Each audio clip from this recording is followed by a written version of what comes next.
warahmatullahi wabarakatuh. Waalaikumsalam warahmatullahi wabarakatuh. Alhamdulillah, senang sekali kita masih diberi kesempatan dalam pertemuan hari ini untuk melanjutkan materi selanjutnya. Tentu saja masih mengenai materi pertumbuhan dan perkembangan dengan membahas faktor-faktor penyebab pertumbuhan dan perkembangan. Baiklah anak-anak sekalian, sebelum memulai pembelajaran hari ini, Ibu ingin bertanya. Semoga masih ada yang mengingat ya. Hari ini kita akan membahas materi apa? Saya Bu. Hari ini kita akan membahas mengenai faktor-faktor pertumbuhan dan perkembangan pada tumbuhan.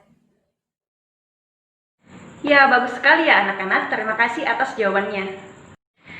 Baik anak-anak sekalian, jadi hari ini kita akan membahas apa saja yang mempengaruhi pertumbuhan dan perkembangan pada tumbuhan. Nah, faktor-faktor tersebut terdiri dari atas faktor internal dan faktor eksternal ya. Baik, Bu. Oke, perhatikan ya anak-anak sekalian.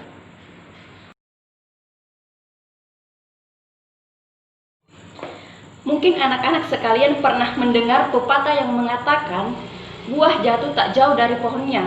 Pepatah itu berarti menunjukkan adanya penurunan sifat dari induk terhadap anak-anaknya. Bila kita menanam biji kedelai, maka akan tumbuh tanaman kedelai, bukan tanaman jeruk atau kaktus. Nah, mengapa demikian? Nah, biji kedelai itu membawa sifat keturunan berupa gen yang mewarisi struktur dan bentuk induk tanaman kedelai sebelumnya. Keadaan tersebut akan membuat biji kedelai mempunyai bentuk dan struktur yang sama seperti tanaman kedelai yang lain bila mengalami pertumbuhan dan perkembangan.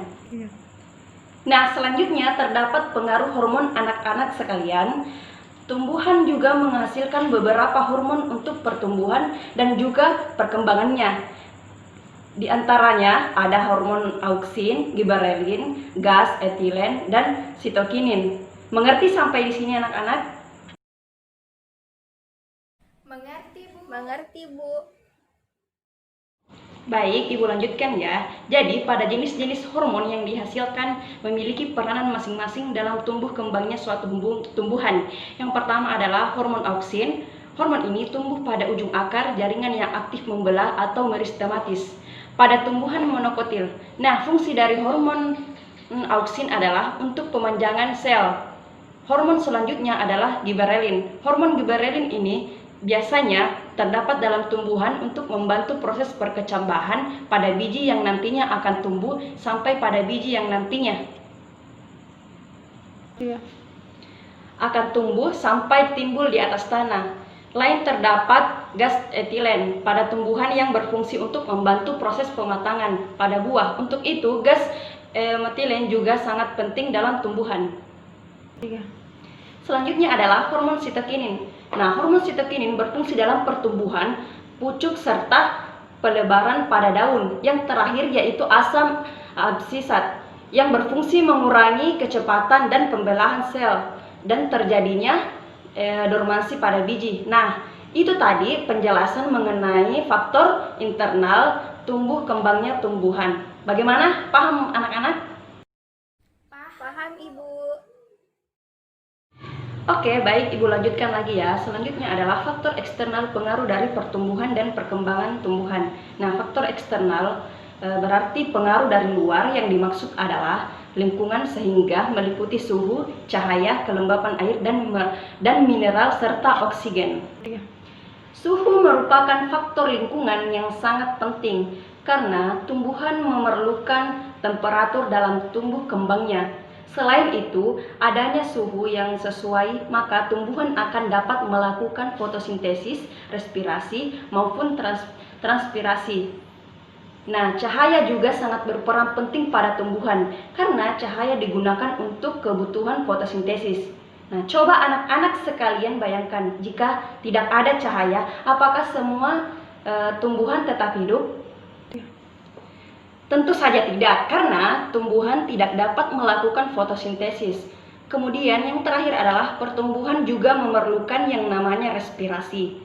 Untuk itu tumbuhan memerlukan oksigen. Jadi semua Semua makhluk hidup itu butuh oksigen termasuk tumbuhan. Seperti itu ya anak-anak sekalian.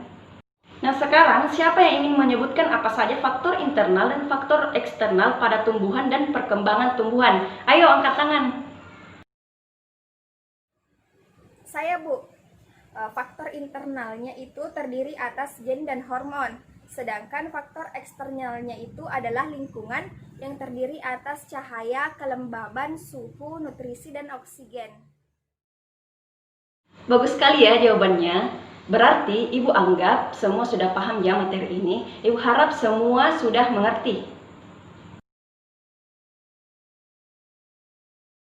Baik anak-anak sekalian, jadi tumbuhan mengalami pertumbuhan dan perkembangan. Tumbuhan dipengaruhi oleh faktor gen.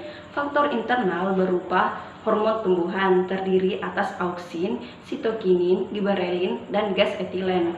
Nah, untuk faktor eksternal berupa pengaruh lingkungan terdiri atas cahaya, suhu, kelembapan, dan oksigen. Ya, seperti itu ya anak-anak.